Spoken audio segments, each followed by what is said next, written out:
Good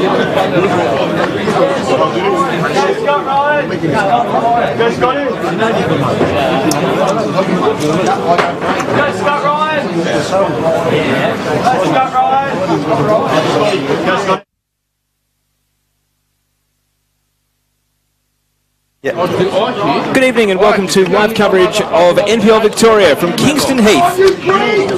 And it is the match between Bentleigh Greens and Green Gully.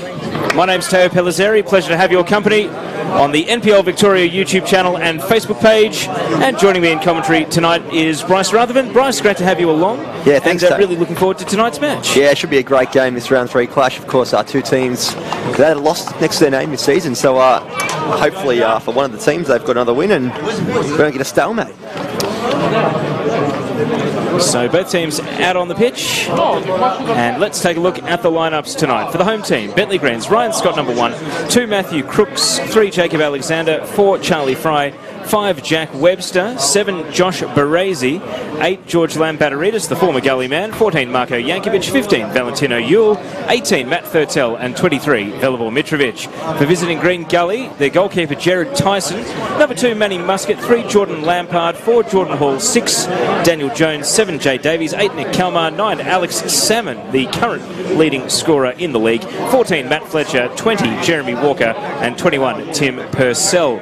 Before we get to the benches, Bryce, your thoughts on Gully being 6 points from 6? Bentleigh Greens have made a strong start. Who's going to win and why? I suppose looking at last year's results for Green Gully, where they had the relegation playoff and literally scraped through at the death of that, probably a surprise start for the Gully for this year, but Bentleigh obviously one of the big teams in the competition every year, and no doubt they're going to be up there at the end of the season. So Green Gully, I suppose it's a matter of them holding on to their points, and whether if they can get an away win tonight, obviously goes a long way towards the end of the season. And the benches for Bentleigh Greens, Nathan Coe, Brodie Taylor, Tyson Holmes, the gold medalist, James Exidius and Arnold Saev, incredibly strong bench. And for Green Gully, Lucas Spinella, William Siamas, Adisu Bayu, Michael Sudzidis and Jonathan Boonis. Gully have a terrible record here at Kingston Heath. Bentleigh Greens have really dominated this head-to-head matchup in seasons gone by, both in League and Cup. Can Gully continue their hot start, or will Bentleigh defend home turf here at the Heath on what has been a scorching day? And as we kick off, the ball goes straight out. Bryce, the conditions are not easy. You've been out experiencing that sunlight firsthand today. How difficult is it going to be for the players? Oh, look, it's still definitely stuffy. You normally get that overnight drop of the temperatures, but Kingston Heath's still quite a warm venue today, and what are we, over 30 degrees still? It's a pretty warm one. So we wait for play to restart. Gully in their away white kit. This is, of course, a matchup where the two teams really get to crack out the away kit. Bentleigh have had some absolute howlers over the years because they see the humour in only needing their away kit once a season. What colour is it this year? Well, I don't know what it is this year, but I remember the orange one from a couple of years ago, which they wore, and they won in away at Green Gully. I think Gully's is quite stylish, this white with the lattice on the bottom half of the shirt. And they're in possession at the moment as Tim Purcell, the former Knights man, tries to link up. We see some physical defending from Jeremy Walker. The ball spins high. Can't be controlled, though, by Josh Baresi, another of the ex-Gully players in the team. And now Mitrovic is away down the left flank. Bentleigh are on the attack. Mitrovic, a good cross, and it's headed away, flashed out of the penalty area by Jones. But already Bryce getting in behind, and Mitrovic had such a clean run down the channel there. Yeah, plenty of space to get in behind, and Baresi, I suppose, surprised he didn't cut in a little bit earlier, but plenty of options in the box there for Bentleigh. Don't forget, we are live and interactive tonight with 3 games going on around NPL Victoria. This is the 8:15, but we've got a couple of 8:30s as well. Oakley Cannons against the very unpredictable Dandenong Thunder, and then of course Dandenong City, who are desperate to get a win in the top flight. They'll be hosting Pascoe Vale, who themselves might just be starting to feel the pinch a little bit after Bentleigh went up to CB Smith and were able to defeat them last weekend. So a couple of intriguing matchups. So we see the first forward foray for Gully result in a corner kick.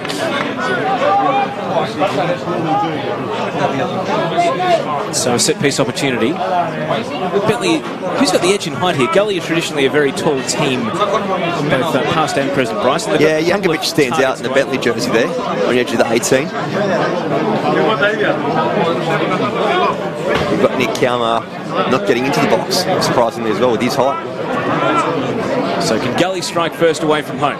Here comes the corner from Davies, and Scott missed it. It was a good run at the ball from the man Fletcher, who couldn't quite make contact. Now Bentleigh escape out from left back. Here's Crooks, who gets it onto Mitrovic, and his attempt to drive forward for Thurtell is blocked and mopped up by Jordan Lampard. Now, Nick Kalmar, wearing the number 8 shirt that was George Lambatteridis last season. Sends it over to the left side. Jacob Alexander keeps it moving. Now, Gully looking to get forward through Davies. So recognisable. He has gone by with the peroxide hair, but not quite here. Now possession is given away. It is Lambatteridis with a long crossfield ball that can't quite hit its target, and it goes out for a throw. But yes, I did mention the Facebook Live and Interactive tonight. Make sure you like and share and comment, and let your mates know that you're watching NPL Victoria, one of 3 games tonight. We'll read out the best comments on air through the course of this game. Maybe the best G-rated comments. What did you make of the first weekend of streaming, Bryce? Because you were watching on, as was just about everyone in NPL land. Yeah, definitely a great initiative that the NPL Victoria have put on this year. I think there's a lot of fans around Australia, not only Victoria, that like watching the NPL in this state, and it's obviously probably the best NPL competition going around the country. So to have every game streamed live is a great opportunity, not only for the players, but also fans to watch their favourite side. Probably fitting that we've got Warren Moon, coach of Queensland Lions, if I'm not mistaken, watching on up in Brisbane, keeping an eye on things down in Victoria as we see another marauding forward run here. Initiative to hit the byline, and then ultimately yielded to the goalkeeper Baresi this time, getting some joy. And given that Jeremy Walker is the right back for Green Gully, it's interesting that they've targeted his flank in these early stages. 4.5 minutes only played. Maybe looking at the size comparison there is a bit of size difference on this near touchline to the camera. So we're back at the feet of Gully. Jordan Hall, who throws sideways to Jones. Jane Davies coming deep. A loose touch from Manny Muscat, but it's going to work out. Put it down as a completed pass. And Kalmar will distribute out to the right. And it's away from Matthew Fletcher, who scored on his debut and has continued the good run. It was a very important win for them against Heidelberg United last weekend. Heidelberg reduced to 10 men during the action, but I think good value for the win, red card or not, Bryce. Would you call it an upset? Would you go that far? Suppose Heidelberg maybe were flagged as potential slow starters. But they came out and certainly put up a typical fight. Here's a diagonal ball. Valentino Yule is jinking in, and he goes to ground. The referee's flagging. The question is, was it outside the area? I think it was just the latest of contact before conceding a penalty kick. And as we take a look at it again here, Bryce, Valentino Yule causing problems over on that right-hand side. Yeah, he's had a good start to his career in Victoria, and obviously last couple of games has caused a bit of damage for the opposition teams, and he'll be one to watch this year, I think. A couple of goals last weekend.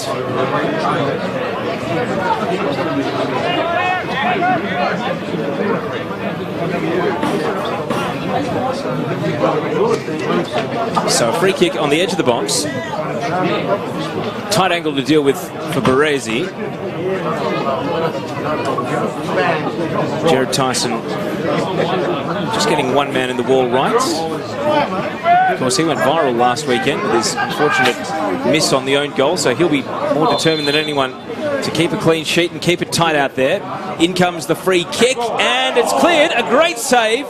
Not sure that Tyson knew much about it, but he used his feet to deflect it off the line and prevent the opening goal. And they've somehow managed to get a goal kick out of that too. Would have thought that was a corner, but Matty Thurtell appealing for the corner there, but Yeah, as you said, great save, and probably didn't know too much about it. Well, Bentleigh will be wondering how they didn't score there.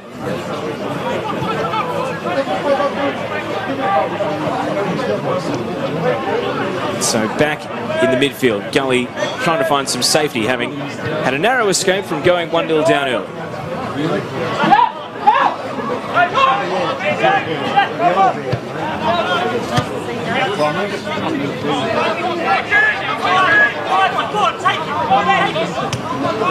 Jeremy Walker pushing forward, getting the pass from Jordan Hall, and now linking back up with him. Hall's cross, looping high over the far post. Fletcher has to go chasing. Jay Davies steered away from the target.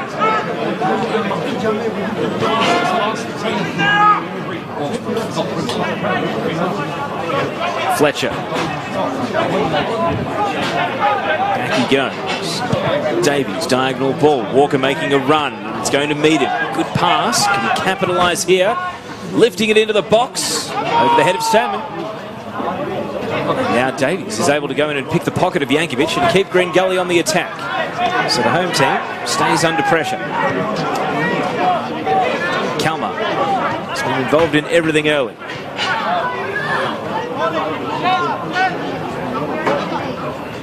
Davies to Salmon, this time working wide. Fletcher was his target in the middle of the area, but never arrived. And now out of right back. Bentleigh Greens have coughed up possession again. They are uncharacteristically under the pump here at home. Kalmar does love a long shot, but he went for the pass this time, and eventually a breather for the Bentleigh Greens, who've withstood a good sustained period there from Green Gully.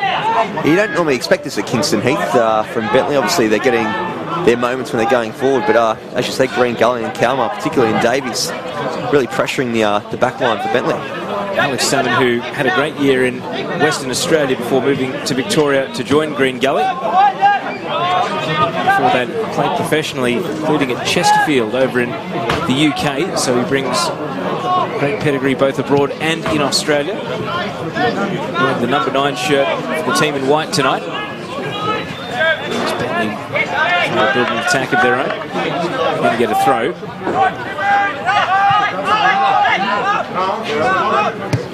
Charlie Fry plays it to Jack Webster. Lambatteridis. Back to Fry. Now Yankovic moved into midfield tonight with Tyson Holmes sitting on the bench.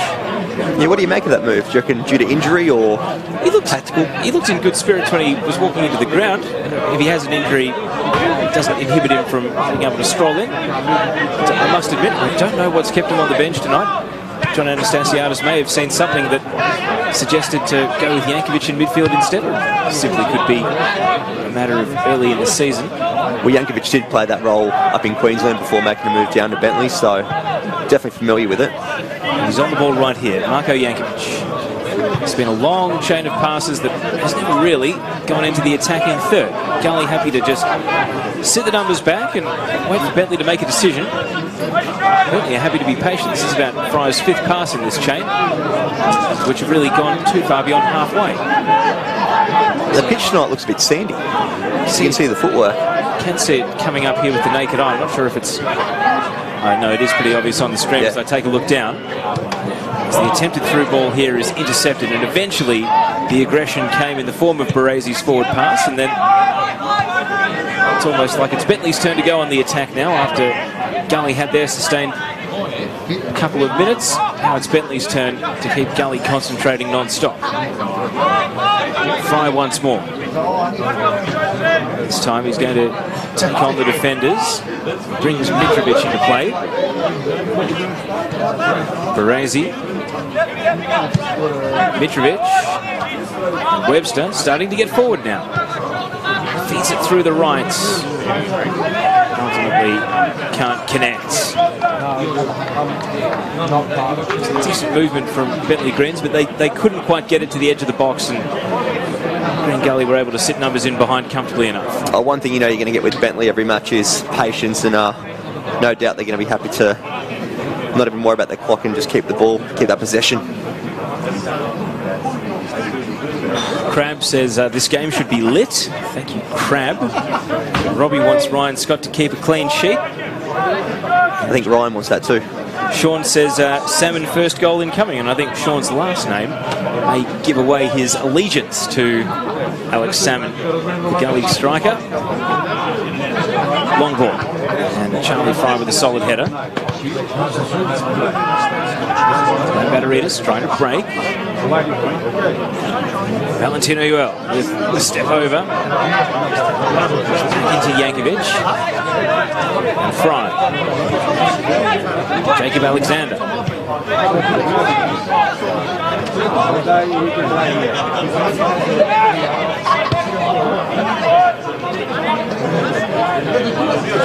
And Batteritas and Webster. Webster's long ball over the top. The run's been made in behind. The cutback, Thurtell couldn't quite meet it in stride. And Jared Tyson did enough to get out and just put the striker off. But they were a bit more aggressive that time and nearly had a shot on target as their reward. Yeah, they're really looking to try and find Lam Batteritas in that far channel over there. And this time it's worked for him a bit. Got into the box and got that ball in. But yeah, it's a good bit of play there from the Greens. Hoping that Thurtell can provide that cutting edge at the end of some of these moves, which will test the Green Gully patience and concentration. It's just gone 8:30 here in Melbourne, so we'll have a couple of other games with scores to keep you posted on. Of course, you can go and watch them for yourself on Facebook and YouTube as well. If you prefer the other two games tonight, Oakley against Dandenong Thunder, and also Dandenong City against Pascoe Vale. Here's Nick Kalmar rolling into attack, and the flag is up for offside. The attack there, Salmon coming from behind the last defender.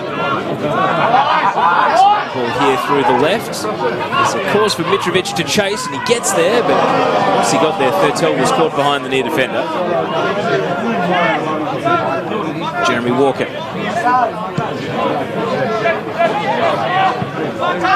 Drives it away, but just donates it back to the Greens.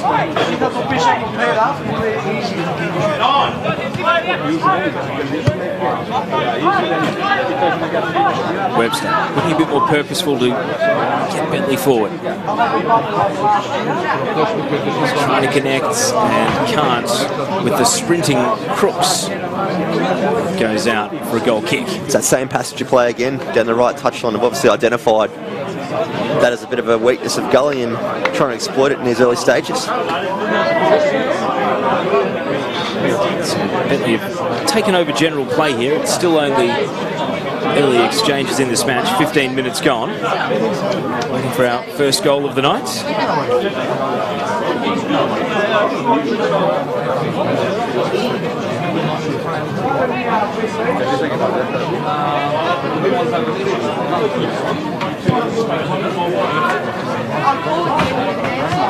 Header from Webster. Kalmar a little bit sore after winning the header. Falls to Baresi.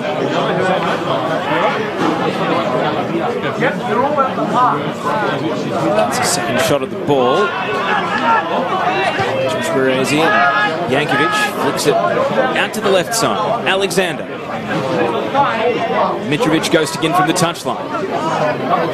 The ball Mitrovic, and well, that may have been curving back on target, but very easy pickings for Jared Tyson. That was an attempted through ball, Bryce. Yeah, would definitely you even put it down as a shot? Well, if you were Johnny A, you wouldn't be happy with that shot, that's for sure. So for his sake, we'll go that was an attempted pass. Picked up by the keeper. We've also got an NPL 2 game tonight, which is not being streamed. It's Moreland Zebras against Brunswick City. So we'll keep you posted with all the scores from around the grounds as they come in. One ball here, and Ryan Scott, who has been a spectator for the last 5 minutes or so, has fielded easily.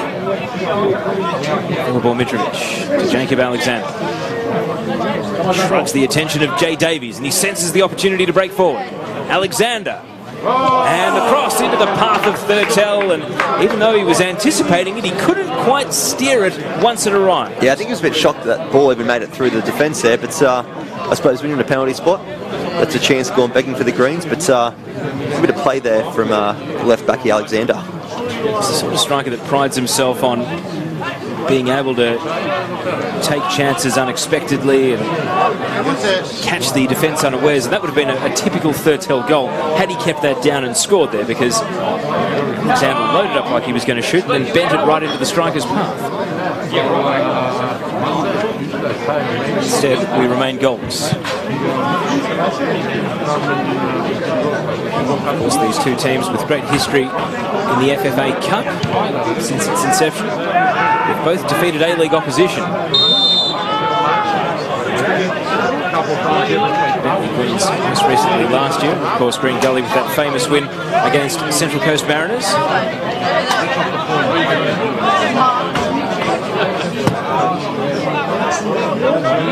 Alexander's pass, Baresi. The shove is able to keep possession. Stuck in a 1-on-2. And as players tangle and tumble all over each other, almost a leg lock between Jeremy Walker and Josh Baresi. They eventually separate themselves, and Jay Davies is being hustled here back the wrong way. Eventually they clear their lines and find an escape through the left. It's Timmy Purcell getting away. Down the left flank he goes. Fletcher back to Purcell. Chest of Fletcher. Davies, always a very busy player. Playing a bit more central tonight as well. Round one against Altona, he was out on the left wing and getting a lot of ball, but tonight they've obviously moved him central. Now this is Fletcher. To Manny Muscat. And that defending from Lambatteridis against his former teammate. Matt Crooks steers it to Webster, and now Bentleigh have open space to exploit. And Alexander, who's already gone on one very exciting run tonight, defers to Mitrovic this time. Ball Mitrovic against Jeremy Walker. His own teammate almost treading on his toes there. Alexander said, I want the ball, and so he prevails. And then at the near post, it's cleared. Alexander again. Ewell unmarked. And gee, that was a decent chance for Valentino Ewell, but in the air, not the most convincing attack on the ball. Yeah, no, I think Timmy Purcell for Gully just let them have a bit of space on the edge of the 18. Yeah, you can't give them that much space, and especially a team like Bentleigh, they're going to use that and exploit them and almost cost them a goal on the scoreboard. Very hard warming. I don't like it. I am complaining. So the chances keep coming for Bentleigh Greens. Valentino Ewell. It's gone begging. John Anastasiadis is the coach of the Bentleigh Greens. Stephen Downs in charge of Green Gully.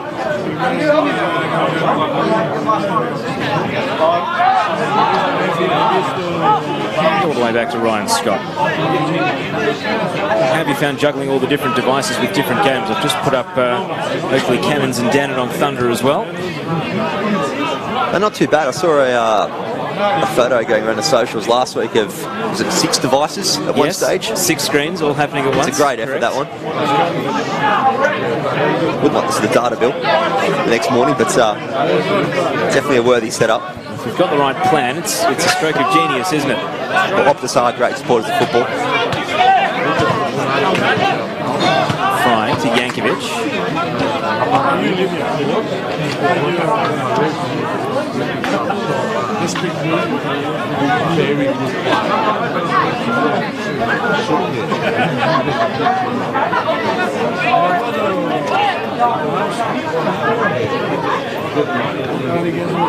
Touchdown by Lambatteridis.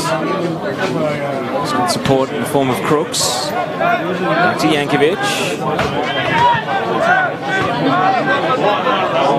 Got news of a dandy Thunder goal over at Jack Edwards Reserve. So the away team strikes first, and that really could be disaster for Oakley if they were to lose tonight.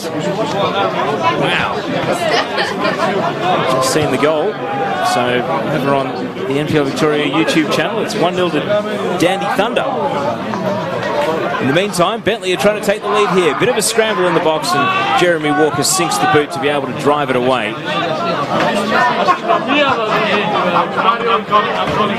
Yeah, both teams in that match, a lot of big signings in the off-season. Obviously expecting a big year, and I suppose for Thunder, and Oakley as well, not the start that they wanted for 2019.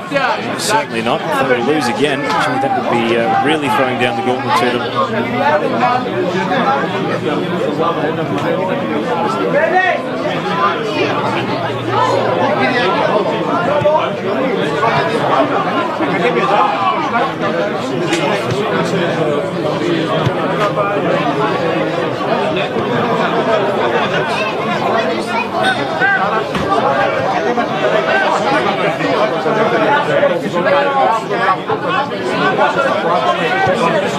What have you made of Manny Muscat playing centrally this year in the midfield for Gully? He certainly provides a veteran presence and a lot of authority, but his arrival wasn't quite the hit that Gully were hoping for last year. They might have felt that he was going to steady the ship for them and keep them safe from relegation, and he was right in there with them in the desperate stages of the final day at Amy Park, where they needed a miracle to stay up. So he came off the bench, didn't he? This time, this year, fresh start, fresh pre-season with the group.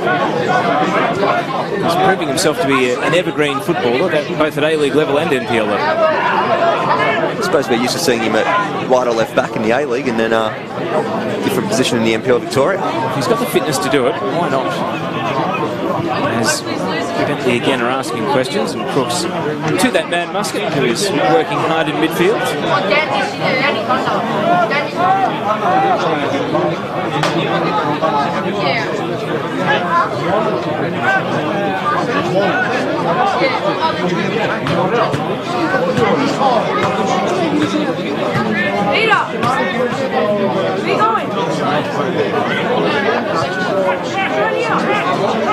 Jones finds Manny Muscat, risky pass, and he's got players hunting the ball.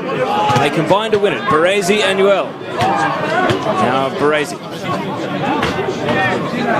Just looking a bit heavy-legged, the sandier patches of the pitch. To Webster. Batteridis. Now to Alexander. He's got free rein over on that left side to swing it across. And goes over the heads of everyone in the area, and then the referee doesn't like the contact coming in late. Yeah, Musk getting caught in the ball there. I think Gully just have to be careful in the middle there, because the ball movement isn't really as good as what Bentleigh have produced in the first 24 minutes or so. So I think the ball speed might have to get picked up here a bit by Gully. Well, they're not under relentless pressure anymore, but it's just that gradual feeling that Bentleigh is still very much on top through about a quarter of the night's action so far. Yeah, they're getting Jankovic in the ball, and obviously the ball spreading both sides and trying to move Gully around for that opening.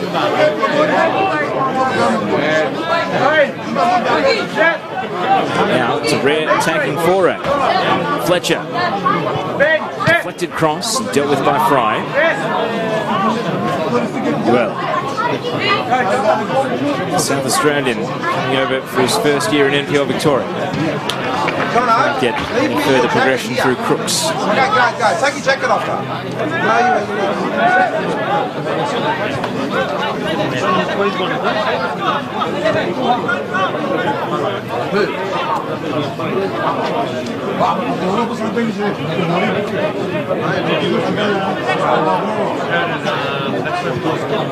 Webster's long ball. Crooks chasing. He's going to get there, but then he presents the ball and dragging Jordan Lampard to ground. No foul given, but Gully do come away with possession regardless. Now, off to the races was the attacker. Looking back to say the ball was never arriving. Even if he'd received the ball there, it was a lone attack. I think his closest teammate was about 40 yards away, so it would have been a 1-on-4 situation there. Now, Uel loves to cut in with a step over. Oh, my God! Valentino Uel! Given the time and the space, and he has cashed in. Fantastic goal. And Bentleigh Greens do lead, and it's no less than their early dominance has deserved. He's one man, he can't give a lot of space, so that was a great shot on the left foot there and picked out the near post. Great finish. What did Gully do from here, Bryce? Because Bentleigh have now been able to capitalise on a lot of control of possession and territory. Look, I don't know if the conditions are playing a part for Gully. The players look a bit fatigued. It is still 31 degrees here in Melbourne. I think it's about just closing up their defence, getting a bit narrower. Obviously, Bentleigh want to try to use the width of their pitch, but encourage them to go wider and look at these middle channels, because that's where Bentleigh are getting their positive movement.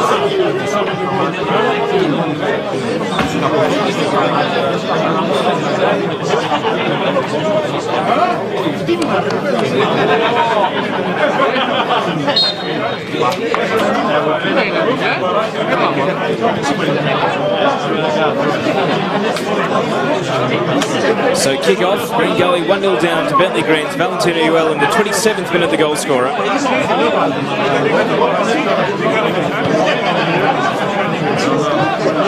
Just been given a note, this pitch here at Kingston Heath is one of the widest, if not the widest in the NPL. So obviously it's something that Green Gully are going to have to be mindful of. And now another chance, and two for Razy.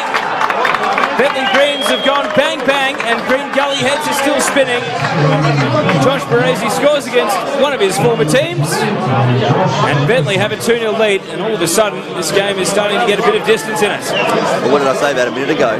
Get a bit narrower, and obviously you're not listening to the Facebook or YouTube live on the pitch, or the coaches aren't, because there was just a massive space in that gap there, and Baresi's utilised to his advantage and a great finish. So goals barely a minute apart. Green Gully now find themselves in a big hole. The home team Bentleigh Greens looking on song. I think Gully here are going to have to be careful into half time just to really open up. The amount of chances that Bentleigh have created in these last 10 minutes really could be a couple more on the board with Bentleigh having a few chances in Lambatterides as well.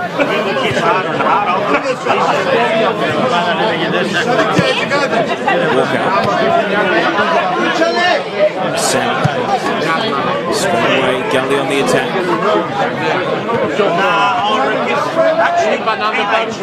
Brian Scott going to take possession, and Gully's numbers all just drop back at the moment. I'm still in a defensive mindset.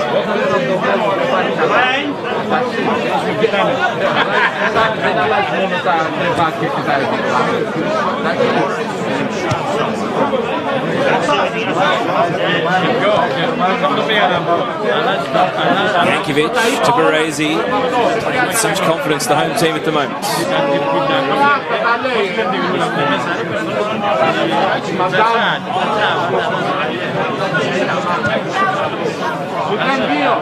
Now they go back to Webster. Yankovic.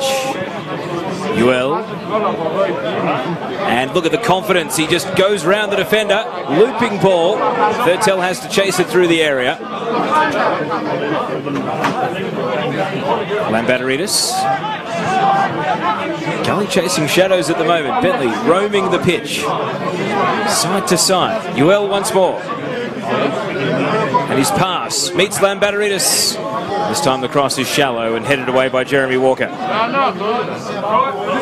at the byline, a little tap at the ankles, but no foul forthcoming. If anything, it looked like it might have been a foul to Bentleigh, but they get the throw instead.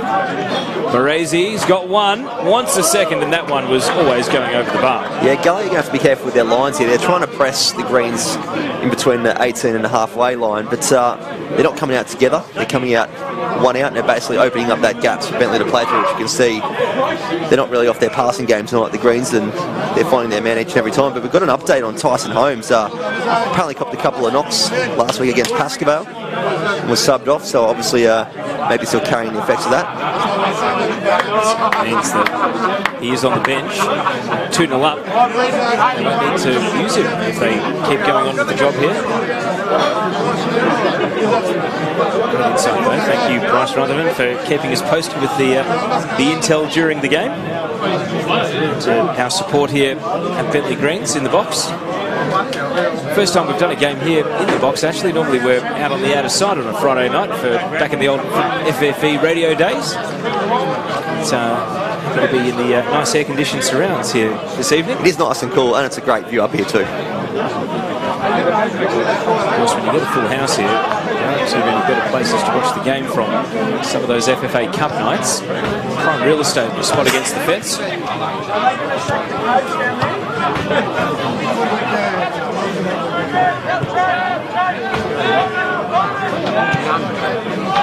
Gully keeping the ball, but they need to find a cutting edge now because they're really... Gosh, Salmon sliding in. Davies, see him grabbing the shoulder of Jack Webster. Well, Webster says, what about the foul for me? There's never been a foul prior to that already. Just a bit clumsy there from Jack Webster on the follow-through. Kalmar. Touched on by Salmon, but he's asking too much of Musket. From Johnny A on the bench. Through goes Uel.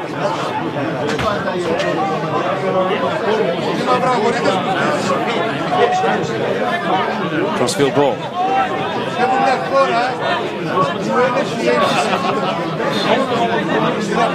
Charlie Fry.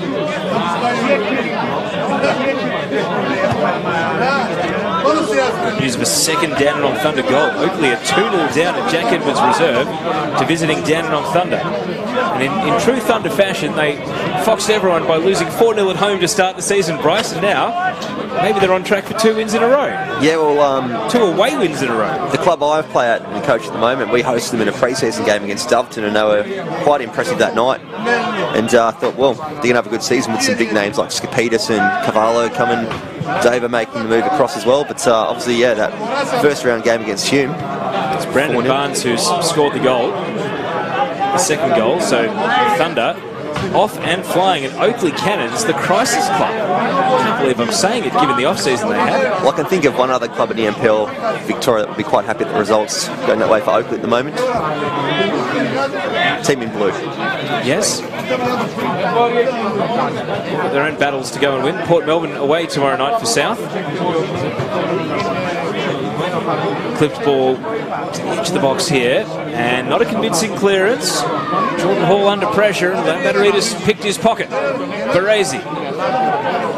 Back to Crooks. Plenty of space in the middle for Bentleigh.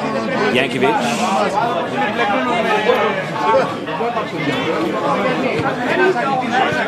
Uel.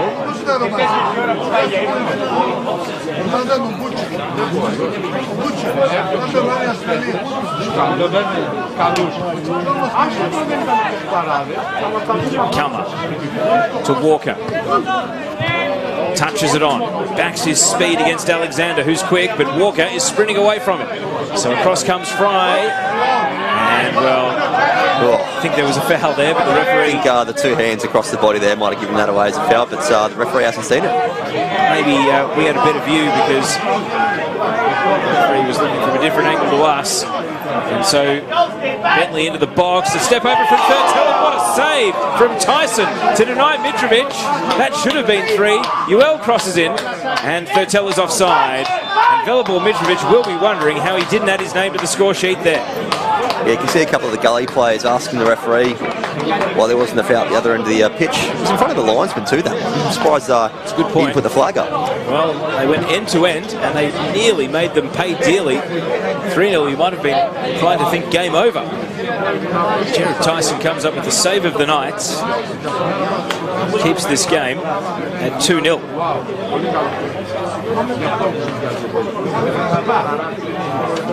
Going off his early saves in this match, he has no thoughts of last weekend's hiccup. Well, I guess as an ex-professional, you've got to have that mental strength to bounce back from even the worst mistakes. And let's not forget, it came in a winning team, so that certainly helps when it doesn't cost you something. It's probably ended up being a joke at Monday night's training, to be honest.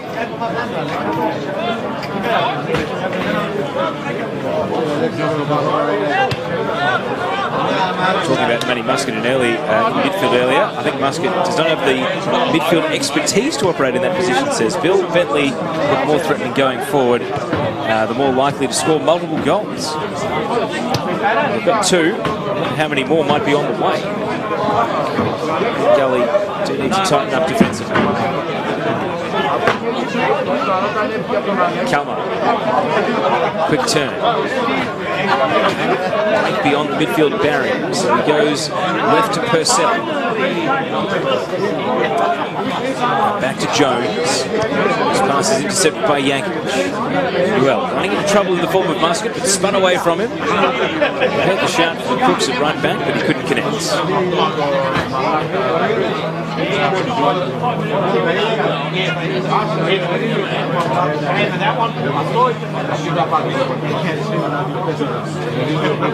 Davis. Ball for himself, but going very much the wrong way as far as Green Gully are concerned. Walker. Kalmar. Touches back to Jez Walker. Jumping over a midfield challenge.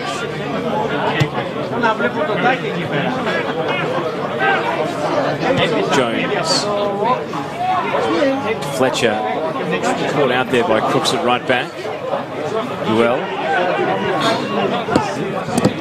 Great movement from Mitrovic, and that was an easy foul to pay there in midfield because the little shimmy just bought the foul. Jones protests his innocence.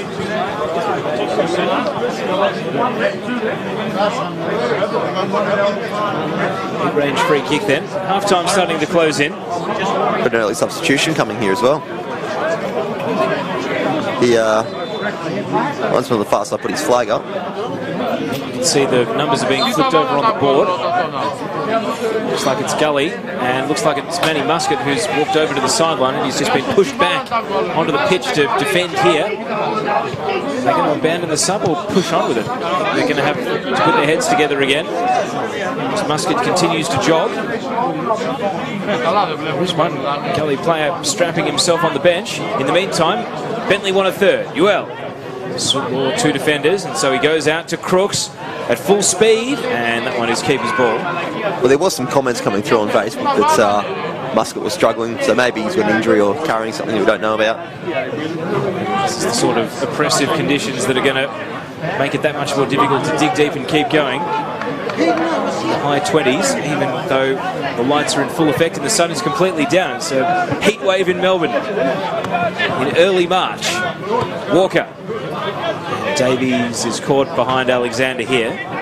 Jonathan Burness has walked up to the sideline, so it looks like that change will be next break in play. Bentleigh want that next break in play to be a goal. Webster.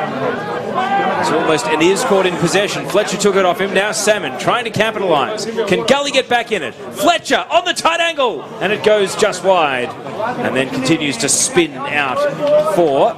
It must have got a touch. Corner kick. Yeah, must have got a touch. I'll be honest, I didn't see a touch there, but thought he just dragged it wide, but gives Gully the opportunity now to make that sub with Muscat going off.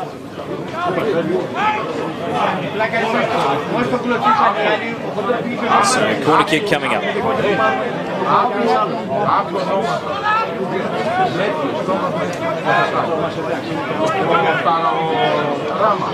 Can Gully find a way back into this game? The sub goes through. Jonathan Burness comes on for Manny Muscat. Corner from Davies. And Gully, first head. Varese playing with real energy, commitment.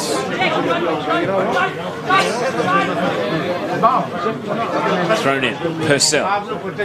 Kalmar. Taken off his feet by Lambatteridis. Varese, Valentino Ewell. This is his first trip over to the left flank tonight. Jeremy Walker goes to ground. Ewell perhaps didn't realise that Walker was on his back, and as he went to retrieve the ball, he then found Walker had recovered and got back up. He sold the dummy. He also sold Jeremy Walker too, so...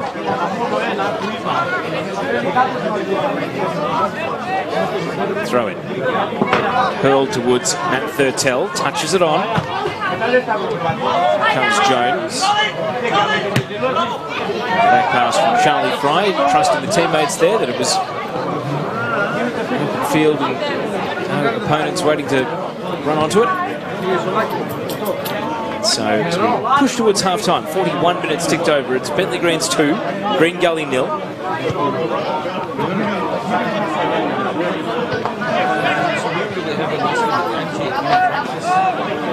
Jonathan Boonis, first involvement off the bench. Salmon back to Boonis. Switches on here. And he's seen Walker getting forward. He's the lone hand up front though, Walker. And he has very cleverly been able to win a foul. And where he wasn't able to convince the referee about 5 minutes ago, the whistle comes to his aid this time. Yeah, I think Walker took the wrong option there, trying to loop it over the top, but obviously he's realised that after he's played that ball and tried to win a foul, and the referee's bought it. So, free kick in shooting range. They've got a few specialists, and interesting that they've subbed on Jonathan Boonis because he often fancies himself at this sort of distance. So who will pull rank and get the opportunity? Nick Kalmar seems to think that it's his for the taking. Maybe they can get back into it here, Green Gully, by scoring late in the first half. Ryan Scott's got 4 on his wall, and the referee's going to have to convince them to walk some way back here. They don't want to go and stand on exactly where he wants them to. Eventually, they very slowly make their way onto the line. So Kalmar is the main option here. Boonis is lurking. We suspect it's Nick Kalmar to take this free kick. Is this Gully's way back into the game? It is Nick Kalmar, and it's in. It's taking a deflection. He's bent it low into the corner. And Green Gully have a lifeline in this game and a way back into the match. It's 2-1, and it's Nick Kalmar's goal. Well, it was a smart bit of play by Gully there. If you notice on a replay, you'll see that's the edge of the wall where Scotty lined it up. He actually peeled away the last man, and Gully went around to the back post and took the wall off, so obviously gave Kalmar that extra bit of space and got a deflection and ended up in the bottom right corner. So, Bentleigh Greens might have felt as though they could have cashed in a bit more on this first half. You think of the great save from Jared Tyson to prevent Velibor Mitrovic. That could have been 3-0 and seemingly out of sight, and now we have a game because it's 2-1. There's no doubt that Bentleigh have had majority of the ball and the positive attacking. Gully hold firm and get to half-time with the deficit at only 1. We've still got about 90 seconds of regulation to go.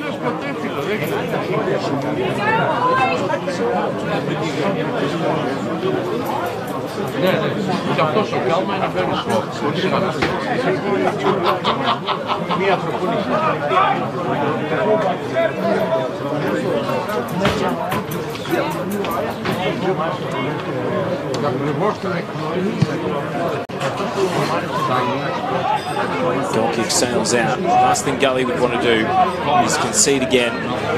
Bentleigh go into half-time with all the momentum. A few seconds of regulation to tick by before we go into stoppage at the end of this first half. There's a foul going Bentleigh Green's ways. They will get an opportunity. Yeah, the Gully players can't really complain about that there. It's definitely a foul.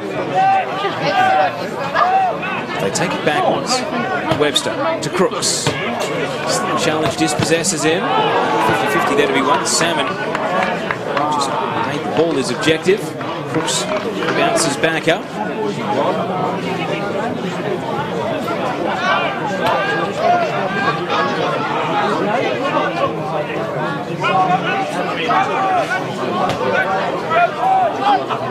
Jordan Hall. Purcell. Dispossessed by Baresi.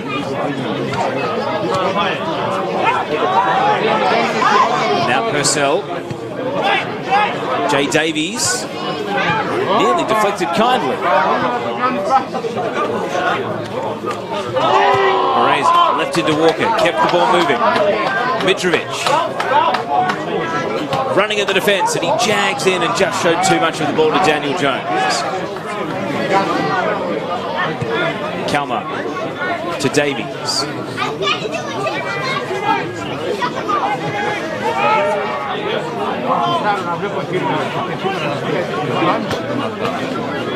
Goods. Standing start.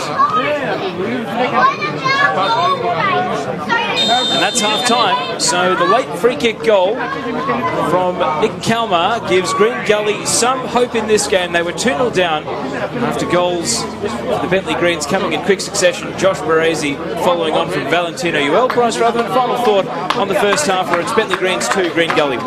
Yeah, Bentleigh have definitely had the better possession with the ball, but I think getting this late free kick from Kalmar, Gully will definitely go in with a bit of confidence. I think if they can actually pick up their ball speed a bit, they'll tighten up the possession ranks, but yeah, I expect Bentleigh to sort of carry on the second half and maybe nab another one or two.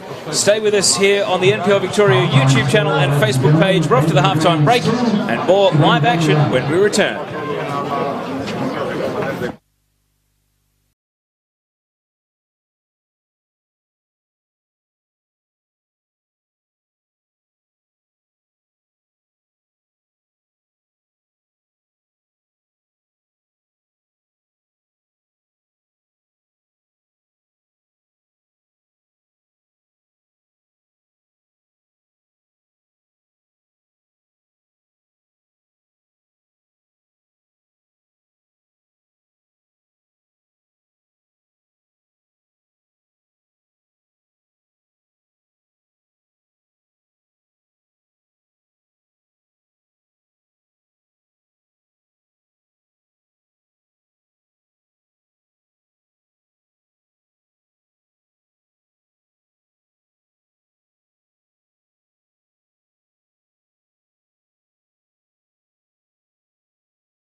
Both teams making their way back out onto the pitch at Kingston Heath. We're at half-time in this NPL Victoria match.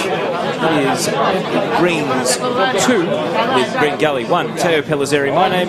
Bryce Rutherford is with me in commentary. And Bryce, stats from the first half we're seeing here, and your thoughts on what we might expect in the second 45. Yeah, no surprise with the stats there. That looks like Bentleigh's kind of dominated possession, which they have. Obviously more shots on target, but yeah, as we saw, Nick Kalmar got a late free kick there in the first half, and it brings it back a bit closer. It's 2-1, obviously on the scoreboard, but I think in terms of the mentality, how you approach the start of the second half anyway, Green Gully will be up with their sails flying, you'd imagine. So around the grounds scores as we check in at other venues. We've got an amazing scoreline with Oakley Cannons 0, Dandenong Thunder 3, Malden Zebras and Brunswick City are 1-1 in NPL 2. It is scoreless between Dandy City and Pascoe Vale. And of course here it is 2-1 in favour of Bentleigh Greens, and almost to the second. Fantastic work from the referee. We're going to get the second half back underway with Gully in the white attacking the left of your screens now as they go chasing a result here away from home, and Bentleigh Greens trying to consolidate a half-time lead. So we're back underway. Of course there was one substitution in that first half with Manny Muscat leaving the game, and he was replaced by Jonathan Boonis. Looking around the pitch, I don't see any other new faces at the start of this second 45. So on a hot night, Bryce, these subs will be incredibly important to utilise intelligently. Well, it's still 30 degrees here in Melbourne, so you'd expect it to kind of drop in the next half an hour or so, the temperatures, but I think playing at too high a tempo at the moment, it's going to obviously sap more energy, being quite humid and stuffy still, but I suppose it depends who's going to handle the heat a bit better to start off this second half. So looking at the around the grounds games, we were all absolutely stunned by Thunder. They raced a 3-0 up after 36 minutes and then had a penalty to go 4-0 up. Extraordinary. What's going on with the Oakley Cannons? Yeah, not too sure. I haven't actually seen them play yet during the pre-season or the first couple of rounds, but the team they've got on paper, and obviously the coach that they've got now too, it's a strong lineup and a strong setup there. So the ball currently at the feet of Green Gully. What a story if they were able to come back from 2-0 down at a venue where they almost always lose and get anything out of this game. The centre of defence, Jack Webster, leaves it for his keeper, Ryan Scott, who didn't have a huge amount of work to do in that first half. Jared Tyson was certainly the busier of the two goalkeepers, and his save to prevent the game going to 3-0 is now, at this stage at least, one of the key points of the first half. As we see Green Gully in possession through their goal scorer, Nick Kalmar. Boonis called out by Yankovic, Bataridis, and Baresi. Feeds it into the path of Yankovic. Bentleigh on the move, but not too many numbers committed forward. Yankovic, edge of the box, and turned behind for a corner kick. Evan says, good to see another South Aussie, Valentino Uel, coming over and doing well in Victoria. It is the destination league, Bryce, even for commentators like yourself. Yeah, absolutely. A lot of Queenslanders coming down this way. Obviously, the competition's a lot stronger down here, and there's added benefits, I suppose, off the field too. But yeah, look, it depends if you want to push yourself and try and step up to the next level, like a lot of players do. Either come from Adelaide, Sydney, or even Queensland. So I suppose the New South Wales, the Sydney League's the one league that doesn't have a huge flow of players coming to Victoria, but it's also interesting that they don't have a great influx of players coming from other states. As we see Salmon here show his turn of speed, but he's well wide, and he's hoping for Fletcher, and on the volley he got just as much of the ball as he did of Crooks, and the referee said that the contact on Crooks was illegal. I'm not sure that's a foul. I think it's a 50-50 challenge there. Well, it's a bit harsh. He was taking a shot, if anything. Bentleigh won't care. Get a free kick. I don't know what the Gully player is supposed to do there. Crooks has certainly taken a fair bit of impact.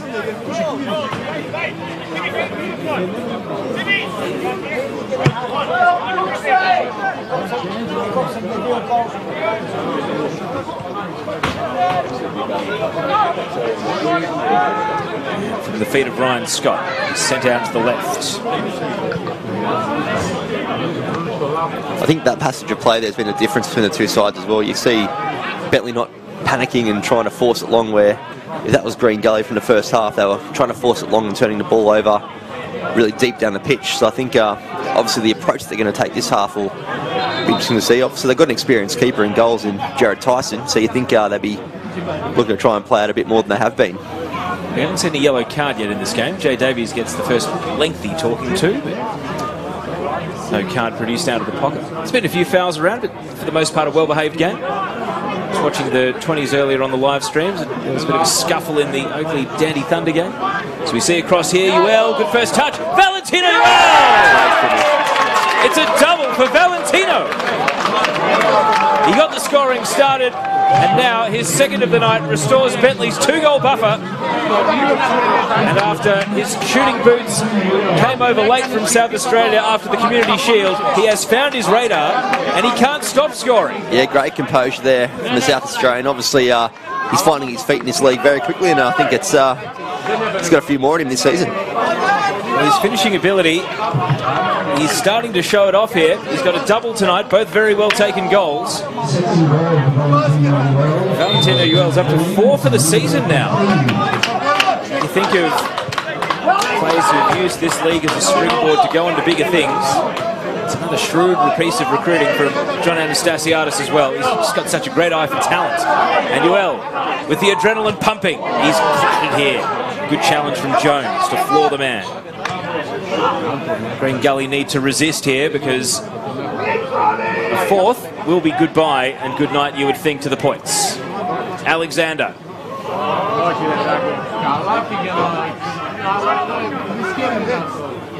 Gully can't repel too far.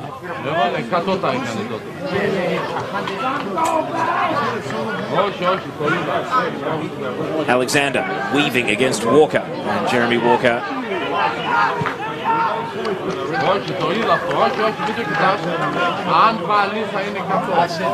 ball goes out. It's down in Bentleigh's attack. If you're on the bench for Green Gully, is there much you can do other than weather the storm at this point? Oh, look, if I was a coaching staff, I'd be saying look after the possession of the ball, try and cherish it when you got it, because we had a cheap turnover there at halfway, and instantly they're on the transition in defence, and they're just not getting the numbers behind the ball at the moment, Gully. Budis with a volley away. Davies.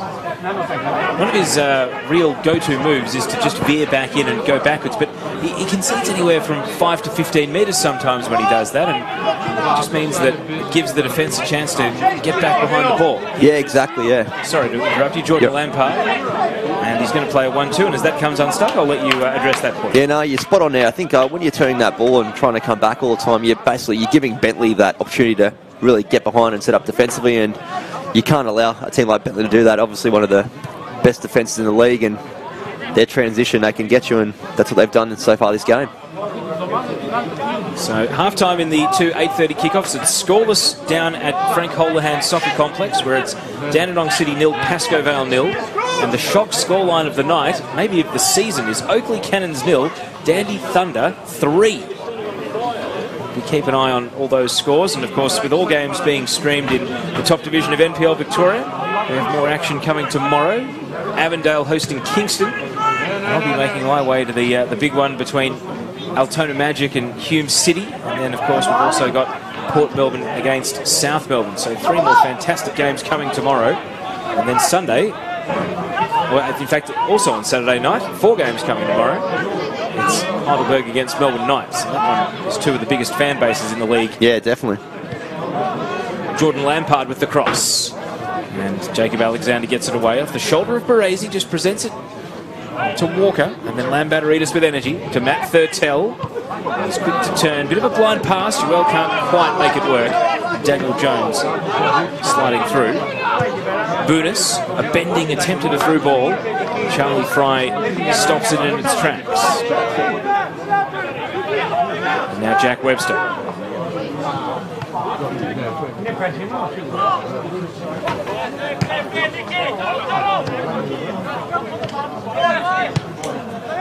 Crooks.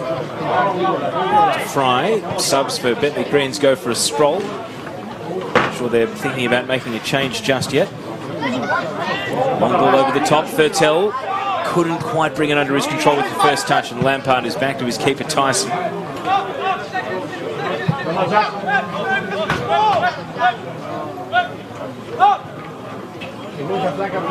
the feet of Matthew Crooks. What are your thoughts on Crooks having that right back position over Exidius? Well, obviously had a good year last year at that position. He was a fantastic find. He scored in the cup final and at only 20 years old. I guess one thing that John Anastasiadis loves is competition. It's the same with Ryan Scott. Ryan Scott may have had the #1 shirt for 3 years, but he's had a parade of competing keepers to go for the job against him throughout. Yeah, so definitely. There's really that culture of high performance. And I mean, back on the point of bringing over Valentino Uel from South Australia, John Anastasiadis is joining Western Melbourne, and I'm not sure there's a better brain in the country to be identifying players from the NPL to go and play in the A-League. Yeah, we were saying that before the game started off air. That's really, it's a good 2019. It's a perfect opportunity for these fresh players to the NPL Victoria to have a... Salmon, Alex Salmon, and that was a great chance for Gully. And Salmon, who had scored in his first 2 Gully games, really should have added to his tally there. And it's a save from Scott, but the finish was lacking. And what do you expect better from the Gully marksman? Yeah, you got to finish off those chances. Obviously, 2-all's or 3-2 is a whole different ball game. So missed opportunity there. But apparently, Zidius, he was over in Europe having a couple of trials during pre-season. That doesn't surprise me, because at his age, with his potential, why wouldn't you give it a go? If the door to the A-League is closed, see what you can do in non-league football. Here's Uel. He's got this game by the scruff of the neck, and he's feeding it through for Crooks. And Jones came across to win the 50-50. Important. Now Lampard to Boonis. I feel like one more goal for Bentleigh, it's good night. Goal for Gully, you just never know. It's been an entertaining game. Good quality, as you would expect, in spite of the heats. Between 2 teams that had massive contrast on the ladder last year. Gully finishing 3rd from bottom. Bentleigh 2nd from the top. Might get your tips for the rest of the weekend, Bryce. Tomorrow afternoon, Avondale back at Avenger Park against Kingston City. Kingston, who will be stinging after Monday night, where the flag is up for offside. They may have lost 3-1 to Dandenong Thunder, but not without creating a ton of chances, and I feel as though they could have walked off scoring 4 or more. Yeah, I think at home, I think you'd have to back Avondale there. They've got that new facility that looks fantastic. The pitch looks like it's a bowling green, so I think Avondale obviously losing a couple of players in the off-season, but I think they'll be too strong at home against Kingston. And ball intercepted here. Crooks. Uel breaks wide. Crooks wants to go central. Baresi working hard to the ball. Uel had to track his run to stay onside. Thurtell's in the middle.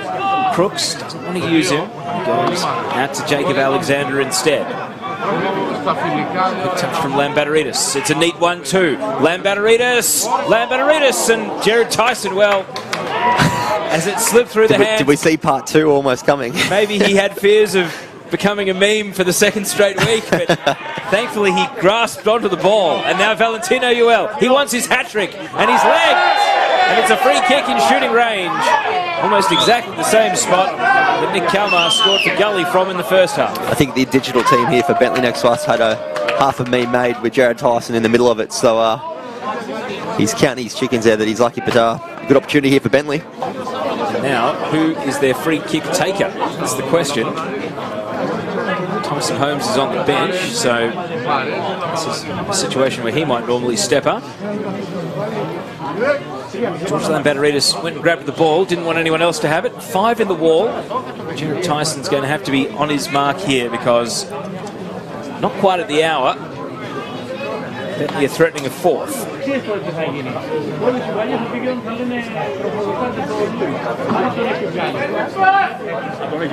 Baresi is there for company, but this looks like it's Lambatteridis against his former team. We've already seen Baresi score against his former club tonight. Can Lambatteridis make it a double for familiar faces? Thurtell is trying to interrupt the wall. It is George Lambatteridis! And it had a decent trajectory, but it dipped a bit too late. Yeah, just missed the top right there, and obviously probably an inch or 2 a bit lower it was in, but nice strike there from Lambatteridis. So a goal kick, but we'll move on to the next game to get your prediction. Down at Paisley Park. Now, I know that you may have a slight conflict of interest, because as we see a long ball here, Davies gave himself up, decided to be his own ref, and maybe thought he'd run offside. But your brother Troy, playing for Altona Magic, and Hume City, the visiting team, myself and Vince Iannucci will be commentating this. Is it time for Altona to get their first win of the season? Well, I think when your brother's the captain of one of the clubs playing, you probably got to back his team, don't you? So hopefully for Troy's sake, it's a win for them. They've obviously had a bit of a disappointing start to the season. I think considering the boys they've signed there, obviously... Oh, and the football they've played. And the football they played, exactly, yeah. They watched them play round 1 against Gully, and they were all over Gully, to be fair. I think it was a missed opportunity there, a missed penalty as well for Altona. So, and they led 3 times last week, and yet exactly. Finished on the losing team. Yeah, so they're playing the right football, and they've definitely got the right systems in place. I think it's just a matter of finding their feet at this level. Obviously, there's a fair few chunk of the squad that have played at NPL level here at Bentleigh and Avondale and whatnot, but look, I think I wouldn't be riding off Altona yet, but I think that could be their first win tomorrow, but it'll be a close one. I think Hume have been quite impressive the first couple of games, so... There wasn't so much competition for the eyeballs. I think I'd say it's the must-see, but the other games are also pretty good. We'll come to those in a moment, because Baresi is feeding it to UL, and Jared Tyson is sharply out to the left as he sees the field. So the other game, one of the other 2 games taking place is at J.L. Murphy Reserve. It's Port Melbourne, who've very much flown under the radar. They're hosting South Melbourne. Port Melbourne, who drew 0-0 in round 1, and then we're on track for another 0-0 draw, only for a late penalty to give Altona a 1-0 win in round 2. They generally get the win against South Melbourne when they host them. South do not travel well to J.L. Murphy Reserve. Can you see Port holding home fort? Well, it's surprising. It's not a far trip for South Melbourne to go to, so... it's just a venue they don't play very well. Yeah, it's... look, I think Port Melbourne might be too strong here. I think, obviously, having the Queensland flavour. Obviously, I'm going to have a bit of a one eye on the Port Melbourne all the time, and look, they've got a good coach there, and they've got some strong players, and obviously they've had not a bad terms of a start of a season, so obviously some good results there and whatnot, but the way they're playing looks quite impressive on the live streams that I've seen so far. Sub made while Green Gully get ready to take this corner. Siamis comes on for Purcell, and the corner picks out Baresi, however, and will run to the line. It's going to be kept in by Hall, and now Boonis. So second sub of the night. You see the number 16 Siamis, but he won't get possession here. And it's out for a throw. The other game is at Olympic Village.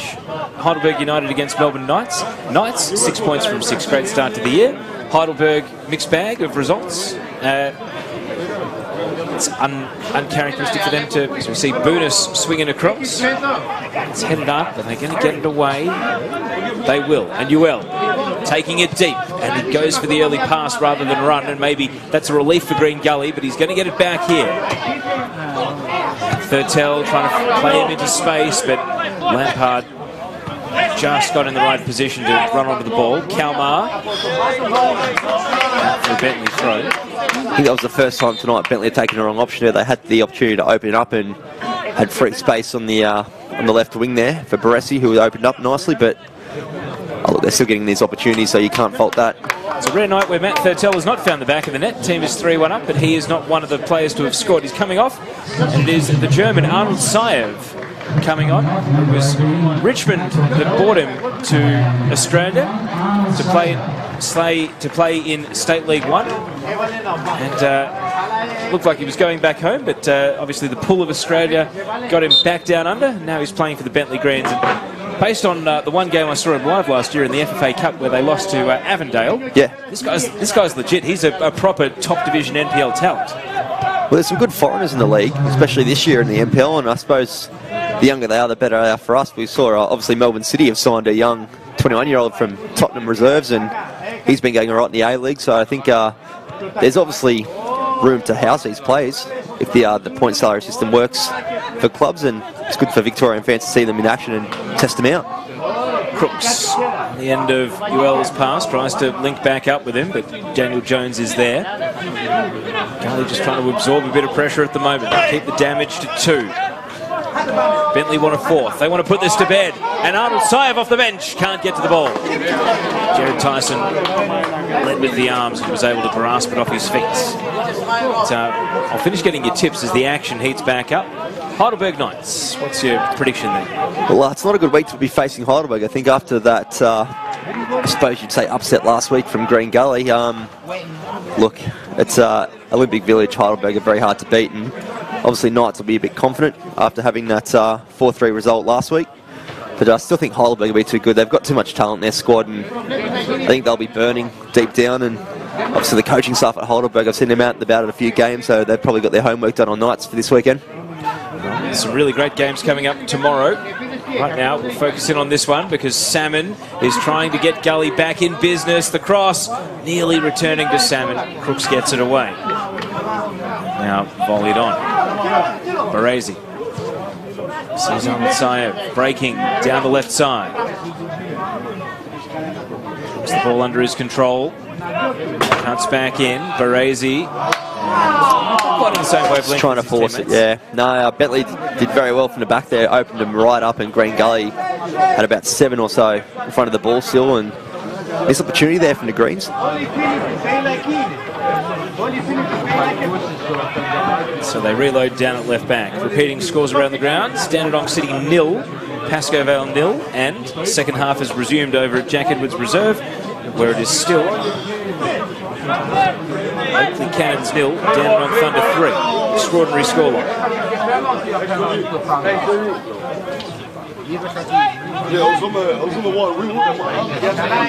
Webster. 3.2 with no Batteridis. To the 65-minute mark here. 12 minutes of action here in the second half. Just the one goal from Valentino Uel, adding to that halftime score. Touchdown by Mitrovic. Alexander. Mitrovic pulled up.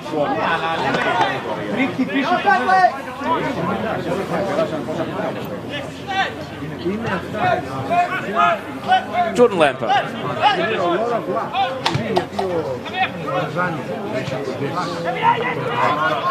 Tyson's pass put Jordan Hall under the pump a bit, but he was able to rush and keep it moving. And now Kalmar with that burst of speed.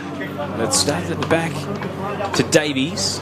He has found his way out to the wing, and you did mention that in the first half, Bryce, that he was central in the first half. He seems to be wider now. Yeah, I think that's his position out wide. He gets a lot more room and can go one-on-one at plays. Obviously, that's his strength, that one-on-one battle. But he didn't do too bad in the middle of the park in that first half. But obviously, they've identified that they need to get him a bit more space and get him in behind. Walker, speaking of in behind, wins a corner. Important from Baresi to deflect it out. Got news of a goal in NPL 2. Brunswick City have come from a goal down and now lead 2-1 against Moreland Zebras up at CB Smith Reserve. Of course, the NPL 2 West streaming game this week is on Sunday. It's Melbourne Victory against Werribee City, who have been a surprise packet, 2 wins from 2. And of course, on Monday, it's Bulleen Lions up against Melbourne City. So those are the NPL 2 feature games this week. Corner kick coming up for Gully. Trying to get this deficit back to just the 1. That corner won't do it. However, Jordan Hall following up. And as it runs out, I'm not sure what Jay Davies was thinking there, whether he thought he was offside and decided to referee himself, or... I think he'd lost his mark on the pitch. It's just bizarre. The ball just rolled past him out. Take a touch. You never know, the assistant referee may not think you're offside. Anyway, Bentleigh won't care because they're now in possession. And it's UL. He is just turning on the highlights tonight. Great crossfield pass. Measured beautifully. Now Mitrovic lifting it in over the head of UL. But he doubles back.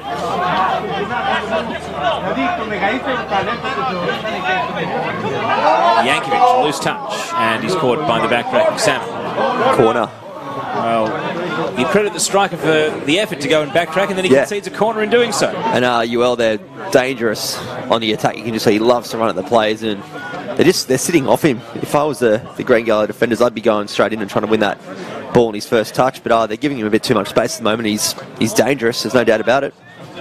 So we've got news that second goal for Brunswick has been disallowed. It took quite a few moments for the news to filter through, but it is still 1-1 at CB Smith. Bentleigh won a fourth here, and Webster denied opportunity to head it goal bound. Alexander against Salmon. Walker just chips it straight to his Bentleigh counterpart.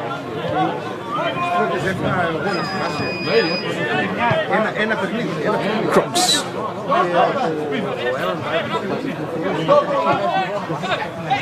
Yuel. And that pass sold Crooks into a little bit of trouble, but all's well that ends well. Lambatteritis, Webster. Gully is starting to press a bit more. It's not a great deal cooler than it was at kickoff, but with the finish line in sight, just over 20 minutes to go, you can see that in the first half where they were dropping off, now they're trying to hurry the game up. Yeah, they're still leaving gaps though through the middle. They're not pressing together as a unit. They're sort of going one out, which is it's not what you want to do against a team like Bentleigh. They're going to really open you up, and I think if they can hunt as a pack, that would be the way to go. Subs coming up. Adisu Bayou coming on, and Jay Davies' night is over. So, unfortunately for Gully, Davies hasn't quite had the desired impact he would have wanted on this game. And so Bayou is going to come on.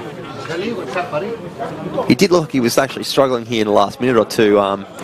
He lost possession of the ball on the near side to the camera here, so obviously ran out of gas in the engine with the heat.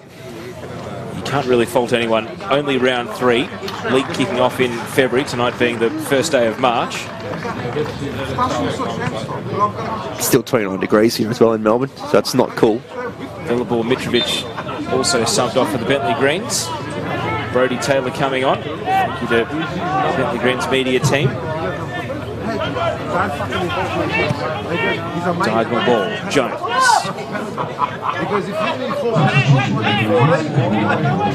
Jordan Lampard.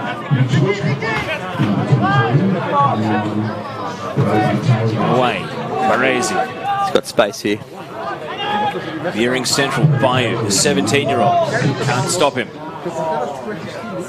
And turning out towards the bench, Brodie Taylor.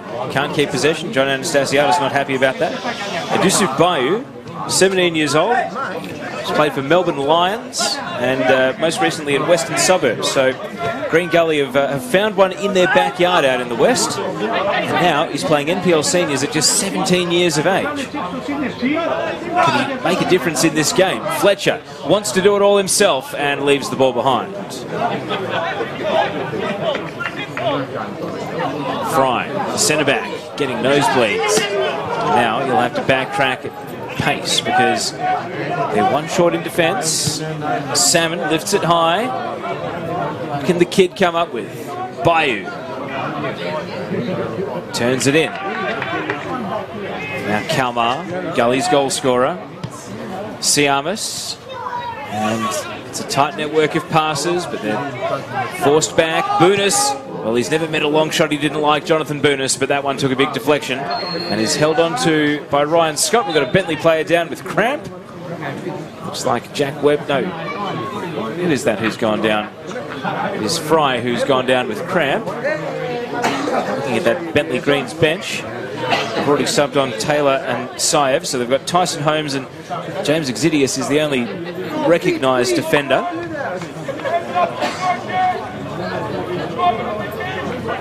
Looks like Tyson Holmes is standing up near the fourth official, so they're going to empty the bench here, Bryce. Yeah, and if you're a Gully coaching member of staff, you would be happy seeing Tyson Holmes come on at this stage of the game. Obviously, he's a talent and can turn a game around, and obviously there's a few boys there from Gully. Surprised to see Boonis struggling a little bit there. He's just sort of hobbling around considering he came off the bench late in the first half. We're still a fair way from home. If Gully were to score, it could set up a potentially nervous finish. Kalmar. Out to the left, bouncing in front of Alexander. Just boots it down the line, trying to get as many metres as he can.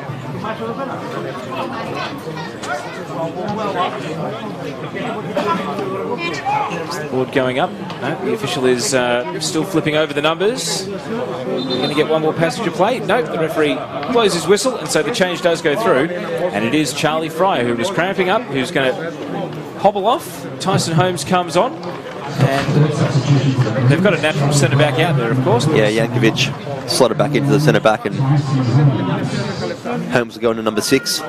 So that's just John Anastasiadis building a squad with depth and with versatility to be able to withstand the loss of a centre-back in its stride, you suspect, as Yankovic goes into defence. And now Holmes, first touch, the gold medalist. You're not going to get too many votes coming off the bench. How's he going to defend his medal, Bryce? Well, I don't know. That's a great question. You'll have to put in a one hell of a shift. He can come up with something special. You just never know. He's a proven vote winner, of course. And right here, his pass is intercepted at the centre of defence. Saev and Jordan Hall, not the best of acquaintances. A little bit of pushing off the ball. Now Alexander. Yankovic. And Batteridis. Jack Webster, news of a goal in the A-League. Sydney FC 2, Adelaide United 0. So the points are safe. Sydney FC continue on their merry way. The door remains also slightly ajar to the top 6. Teams like Newcastle on the outside.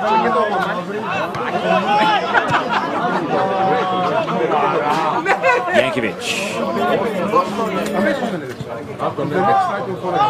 Alexander. This is Taylor, in fact. And it's well wide to the left. Brady Taylor taking a shot, but not able to hit the target. Have you got a favourite A-League team? Must admit, I'm impartial now. First, when Melbourne Victory were around, the first 2 years, yep. I was working as a volunteer. I was volunteering for them in their match day team. So you want the Victorian team to do well, but I have to admit impartiality has sat pretty easily with me since then, since those first 2 years. Yep. What about you? I'm actually a Sydney FC fan. Okay. Have been since day one, so yeah, no, they've had a couple of good years, haven't they? Without sounding too biased. No, fair enough. I suppose they're in the mix this year as well. Boonis sends it out to Bayou, back to Boonis. Still a bit of hustle and bustle from Boonis, forcing it forward and eventually into the arms of Ryan Scott. Of course, with the A-League going 2 weeks later this year, it runs all the way to the end of April. So there's a lot of crossover with the NPL, and there's a bit of talk I saw in Fairfax papers today. They were talking about an app or a platform for all NPL to be available. I wonder if one day, in addition to Facebook, you'll be able to watch this in the MyFootball app, which would be a massive boon for the game. Yeah, definitely. Have all the NPL and A-League in the same place. Look, if you talk to people in football circles, they don't think the NPL is too far off the A-League anyway these days, so depending who you ask. Certainly, sometimes you'll see a game where you know that due to the threat of relegation, they fight tooth and nail right to the end. And if you want to see a game like that, once this one wraps up, get over to the last 10 or 15 minutes of Oakley Cannons versus Dandenong Thunder, because even though it's 3-0, I tell you what, Cannons will be playing like their lives depend on it in round 3 tonight. 100%. Because they won't. They'll be, if they're going to go zipping 3, I tell you what, I don't think crisis meeting would do it justice. The sort of scenes that it'll be at full time. So there's a real scrap for possession here, and Saev emerges with the ball. Taylor's ahead of him. Saev wants to go on a run. And the Gully defence continues to stand off, and then he gifts it to Jeremy Walker. And good things come to those who wait, and Walker just waited for the pass and ended up getting it donated to his feet. Jones. It's an ambitious ball, and a kind deflection may yet allow it to return to Gully feet. Lampard. And Fletcher went without. The run of Daniel Jones, the centre-back, all the way up forward. And there is, again, 2 cases just trying to force that issue. They can really just play it through the midfield, get the ball wide. As we see, Kalmar spread it wide, and we've got an offside. A 17-year-old with number 17 on his back. Adishu Bayou getting caught offside there. But yeah, Gully just got to be a bit patient. I think the last couple of weeks that they've done that, especially last weekend, the patience worked for them. But tonight I think it's a bit obviously chasing the scoreboard with about 15 to go. Ball over the right. Yuel. Lampard refuses to be beaten. Finds the safety of the touchline. It's been a double for Valentino Yuel tonight. Between a goal for Josh Baresi.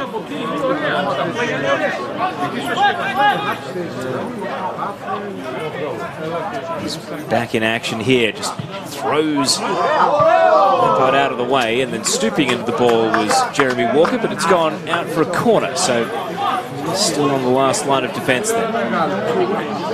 Do you think Gully are missing Eddie Brennan and T-Boy Kamara tonight? Well, Brennan we were here in the press box watching him do a fairly, we thought it might have been a fitness test, and then it just kept going and going and going, and it became obvious that he'd done so much work he couldn't possibly play because he was out there for about 45 minutes. A player of his quality, for sure. And in swinging ball here, which is held onto just by Tyson. And T-Boy Kamara has got immense talent, and you've seen him once already this year. Yeah, I saw him round one at Altona, and he's very strong on the ball. Yunus has gone to ground, he's holding his shoulder, and you hope it's not a dislocation here because he knew straight away as soon as he hit the turf that something was wrong. Out comes the trainer. Both teams have already made their 3 subs. Bunis was He's in a lot of pain here. Well, if they can't pop it back in, you wonder, is he going to be able to continue? Not good. Not good at all for Jonathan Bunis. Trainer out to assess him.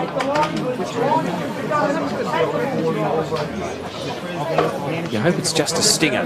They're doing the tests on his shoulder now. Maybe it went out and came back in, or just an awkward landing there.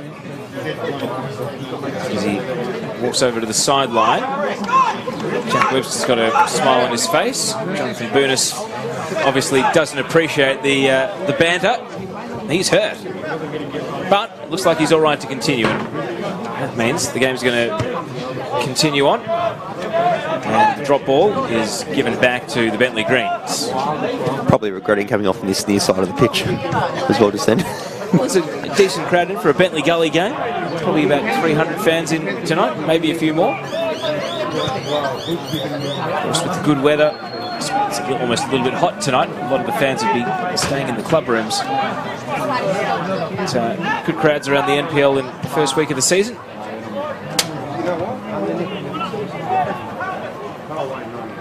Battle for possession.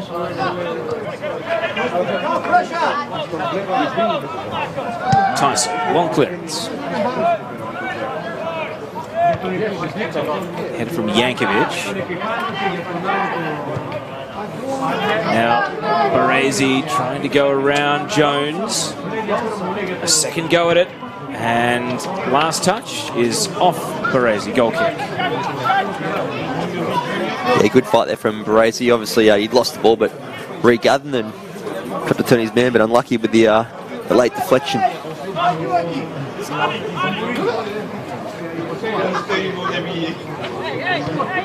Into the last 10 minutes then. Time the enemy of Green Gully. Bentleigh Greens have looked as likely to score a fourth as Gully have to bring this back to 3-2. It's been a attacking and interesting game for a lot of the nights. But Gully need to dig deep and find something special if they want to get anything out of this match.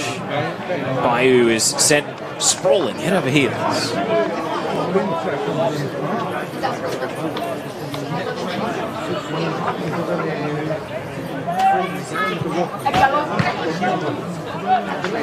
Valentino Uel's second goal of the night came in the 50th minute, so they've been in the ascendancy by this 2-goal buffer for almost all of the second half. Jones to Bunis, who's shaken off the arm injury. Delicate chip in behind. Jeremy Walker making the run. He's denied the follow-up. Great save. Ryan Scott didn't know much about it, but he's down to stop Fletcher as well. And the home fans show their appreciation for Ryan Scott, who has stopped the second goal of the night for Gully, hitting the back of the net. Yeah, great double save there from Scotty. Second one particularly, very tough angle. Was blocked by his own centre-back there, so well done from Ryan. That is perhaps the warning that Bentleigh needed, to just tell them that 3 may not be enough. They might need to go chasing a fourth here. Alex Salmon can't believe he hasn't scored tonight, because some of the chances he's had, you think of the opportunity that he shot straight at Ryan Scott earlier in the half. Another night, he might have had a double. Yeah, they'll definitely look back at that first half and go through the missed opportunities, because, as you said, they could have had thrown the board easily as well, so could have been looking at a different game altogether this second half. Fletcher stopped here by Webster, protects the ball. Crooks to Holmes. Pataritis. Uel. And into the central channel. Tyson Holmes can take it and go. Now to Brodie Taylor, had to wait for the ball to arrive. But Jeremy Walker standing him up, tenacious defending, and he's shrugged off. Taylor wins the battle. And now he goes back to Holmes. Neat touch. Still Holmes. And the referee sees an infringement just as Valentino Uel was coming in from the right to try and complete his hat-trick. Yeah, good run there from Tyson Holmes. Playing the wall pass, getting it back again, and a great bit of play from the Greens. Still fighting through to the 90th minute. Around the grounds, it is still Oakley Cannons 0, Dandenong Thunder 3. That game is now up to the 66-minute mark. And Dandy City and Pascoe Vale still 0-0. So those two games will continue on for another 20 minutes or so after this one ends. Stay on the NPL Victoria YouTube channel and Facebook page for these live streams. Through ball. Rosie yields to the keeper. Got some comments coming through the Facebook. Apparently, some thoughts. Ryan Scott, too good for the NPL here in Victoria. Should be with an A-League team. Well, he did have a trial with Newcastle pre-season. It's down to Luis Italiano. A bit surprised by that one. Rightly or wrongly. Bunis. Siamis. And he shot it into his own man. Siamis is denied. Jeremy Walker is almost playing two positions at the moment. He's working so hard from right back to get forward and support the attack. This is Jordan Hall, who has a bit of trouble with Saev. It is a Gully throw. There's certainly a size difference between the two. That's one of the factors. Italiano is a man mountain, whereas Ryan Scott uses every bit of his frame in goal. Got news of a goal at Frank Holohan Soccer Complex, and it's bad news for the home team because Pascoe Vale have scored to lead 1-0, and who else but Davey Van Schip has found the back of the net in the 66th minute. So Dandenong City's start to life in the top division continues to go through some real difficulty. In the meantime, Saev is through the right, and Uel, that was his hat-trick waiting for him, and he couldn't get there. Should have put a slide in for that one, I think, on the penalty spot. He would have got a far post finisher there, but a great bit of play there from the Greens again, and Uel, well, almost on the hat-trick. That would have been 3 points and a little boost to the goal difference as well. Not to be. Davey Van Schip with the goal for Pascoe Vale. And Dandenong City, well, they went on a recruiting spree. Obviously have a very good coach in Zeljko Kuzman, but the settling in process has not started too well for them, Bryson. I've got to say I'm disappointed because first time they've ever been in the top flight. New part of town, Endeavour Hills, with a top division team. I was really hoping that they could not so much take the top division by storm, but to be 3 losses from 3, you're already starting to get really nervous about avoiding the drop. And as you said, Zelko put together a great squad out there. They had a good squad last year in NPL 2 and got promoted along with Altona, but they even went and got a bit of experience. Franic came in and whatnot, so they've got the squad there. I don't know if there's something going on behind the scenes or it's just not gelling at the moment, but the squad turnover hasn't really been that high. They've got Braden Mann come in from Devonport Strikers as well, obviously a known finisher in Tasmania. A great record in Tassie, adjusting to NPL Victoria. It can be a real tough adjustment for some in Victoria. We saw Costa Kanakaris have to work so hard to hold down a spot at Heidelberg, and then unfortunately, just as it looked like he was a regular starting player, he did his knee. Yeah. So he wouldn't be too far away from his return either. Kanakaris. Yankovic turns and plays it back to Ryan Scott. 86.5 minutes now, so unless Gully scores soon, you suspect the points are safe here for the home team, Bentleigh Greens. Just looking at that Davey Van Schip goal again, it's a defensive mistake that's given him the ball, so Dandy City their own worst enemies. And now, Taylor, a little bit of a scuffle with Bayou. And we've had to wait until the 87th minute for the first card of the night. But it is Adisu Bayou who goes in the referee's book. Yeah, I think a bit of youthfulness there coming out in the youngster. Obviously up in the big leagues now and chasing a game, you sort of get a bit over the top sometimes, but he'll learn from that. So as the referee marks his book, we tick towards stoppage time then. Take a quick look at the live table, of course, because even though it's only early days, the ladder is already starting to take a bit of shape. This ball goes harmlessly out as things currently stand, we would have Bentleigh moving to a perfect 9 points, 3 wins from 3. Hume on 6, Avondale 6, Knight 6, Thunder, if they hold on to their result, they're 3-0 up, they should, would move to 6 points. Green Gully, having won their first 2 games but are currently losing on 6, and that completes the top 6. Pascoe Vale on 4 if they can go on and win from here. South Melbourne on 3, and then you start to get into the area where teams are already starting to think, where's our first win?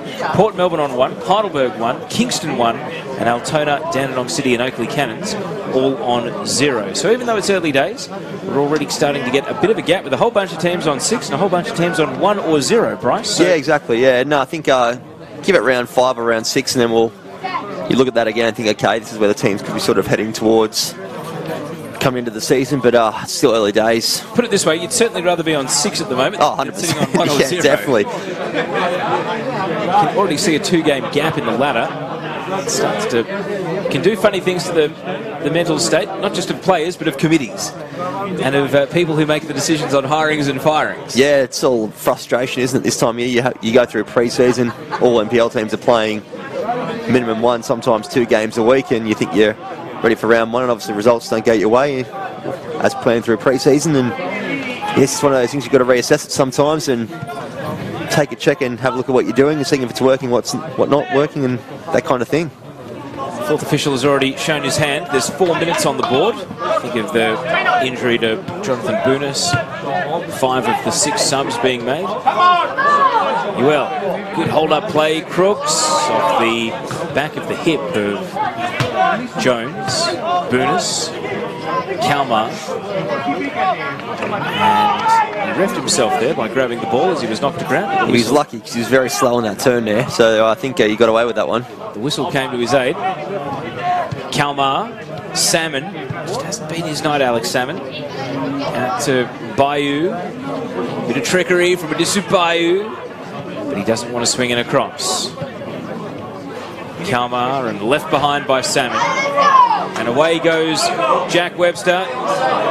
Well, ran offside and he's still offside, so he leaves the ball. Clever. And coming through is Saev instead.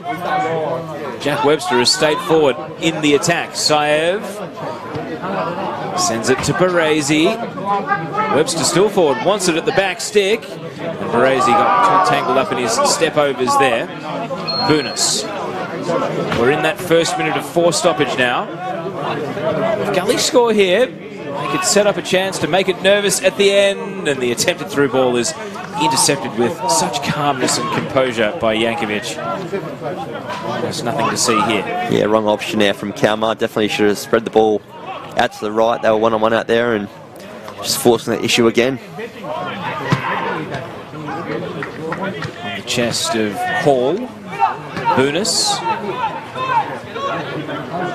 Bayou, Fletcher.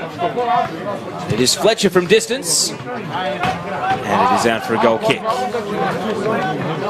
Went for glory, wasn't able to keep it down.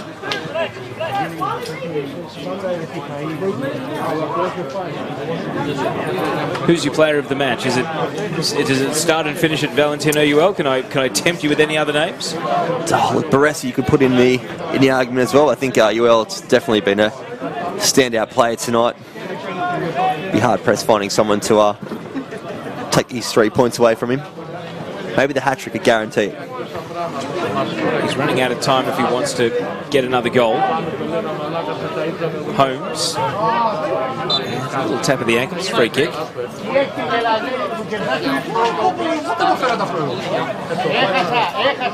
Next week, Green Gully are at home against Dandenong City, so they could be welcoming a team that is 3 defeats from 3 if current score lines stand. Whereas the Bentleigh Greens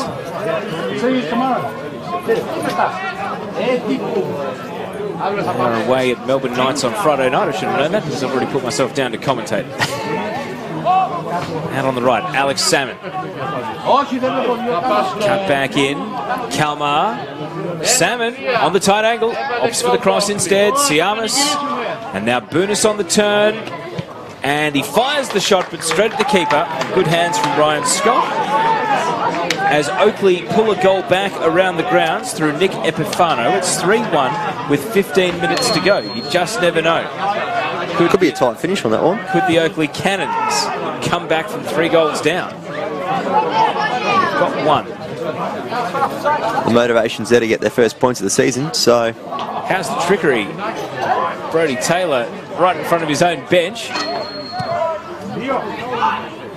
If John Anastasiadis approves of a little bit of showboating at the end of a night. Well, it didn't look like Jeremy Walker was too happy to have that happen against him. We're in the last minute of stoppage time. The points are safe now. Taylor just trying to make sure everyone remembers his name and remembers his contribution to this match. And the referee has seen enough. Bentleigh Greens go to a perfect 3 wins from 3 to start the NPL Victoria season, and they do it at the expense of Gully, who lose their own perfect record. A double for Valentino Uel, in between a goal for Josh Baresi, and Nick Kalmar's free kick did peg it back to 2-1, but the 3rd goal in the 50th minute meant the Greens had a 2-goal buffer for almost all of the second half. Bryce Rutherford, final thoughts on this match? Yeah, no, dominant display there by Bentleigh in the end, especially in that second half. I think Green Gully sort of went away from their game plan last week against Heidelberg. They got them the upset win, but that composure was win on tonight, and Bentleigh sit on top of the table with a full complement of points. Well, Bryce, we'll hear you commentating Dandenong Thunder versus Altona Magic next Saturday night. I'm sure we will do this again on air, and thank you very much for joining me. Yeah, no worries. Thank you very much for having me, and a good weekend ahead of football. And thank you, viewers, for joining us on the NPL Victoria YouTube channel and Facebook page. Stay on the YouTube channel and Facebook page because there is still live action going in the other 2 games tonight. You've got about 20 more minutes to enjoy. My name's Teo Pellizzeri. On behalf of the broadcast crew, good night.